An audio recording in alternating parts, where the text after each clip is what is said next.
बिना दिखावे के अच्छा करें। ओ एवेंजेलियो सेकंडो ओ एस्पिरिटिज्मो के 6 अध्याय में हमने सीखा कि सच्चा दान सरल, सूक्ष्म और स्वार्थ रहित होता है। यीशु हमें निर्देशित करते हैं कि प्रशंसा की खोज किए बिना अच्छा करें, क्योंकि कार्य का मूल्य प्रेमपूर्ण इरादे में है, न कि उस दृश्यता में जो वह प्राप्त करता है। जब बायां हाथ नहीं जानता कि दाहिना क्या कर रहा है, तो हृदय वह स्थान बन जाता है जहां चुपचाप अच्छा किया जाता है। विनम्रता नैतिक योग्यता को सुरक्षित रखती है। प्रदर्शनवादिता दान की आत्मा को खाली कर देता है, इसे स्वीकृति की खोज में बदल देता है। सच्ची उदारता दूसरों का दर्द स्वीकार करती है, प्राप्तकर्ता की गरिमा का सम्मान करती है और सहायता को नाटक में नहीं बदलती। क्वांटम भौतिकी हमें प्रेरित करती है कि विचार करें। प्रणालियां तब संगत में आती हैं जब इंटरैक्शन सामंजस्यपूर्ण होते हैं। इसी तरह चुपचाप और करुणा के साथ किए गए कार्य वातावरण की सामंजस्यता को बढ़ाते हैं, जैसे कि बिना शोर के फैलने वाली तरंगें। ध्यान केंद्रित नहीं है बाहरी पर्यवेक्षक पर, बल्कि उस आंतरिक क्षेत्र की गुणवत्ता पर जो हम करुणामय क्रिया के साथ उत्पन्न करते हैं।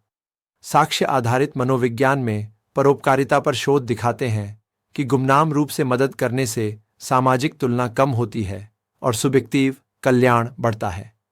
करुणा, जागरूकता और प्रेमपूर्ण दया जैसी प्रथाएं सहानुभूति को मजबूत बनाती हैं और दान करने के कार्य को स्थिरता के साथ बनाए रखती है, बिना अहंकार की थकान के। इससे लाभ दोगुना हो जाता है। प्राप्तकर्ता का समर्थन किया जाता है और देने वाला भावनात्मक रूप से संतुलित रहता है। आज के लिए सुझाई गई प्रैक्टिस: एक ऐसा दयालुता का संकेत चुनें जिसे आप गुप्त रूप से कर सकें। एक दान, एक सुनवाई, एक समर्थन। 2 कार्य करने से पहले 3 गहरी सांस लें, पीड़ा को कम करने की इच्छा से जुड़ें। 3 फिर एक डायरी में लिखें कौन सी मानवीय आवश्यकता पूरी हुई, आपकी और दूसरे की। इससे आपका दिन कैसे बदला।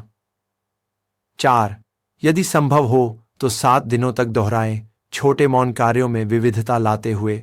एक्रोनिम: अच्छा कर्म बिना दिखावे के करते हैं, हम सद्गुण को निखारते हैं और प्रेम से सेवा करने के लिए हृदय को शिक्षित करते हैं। सच्चा सद्गुण प्रेम और आनंद की आंतरिक तालमेल से जन्म लेता है। क्या विचार अच्छा लगा?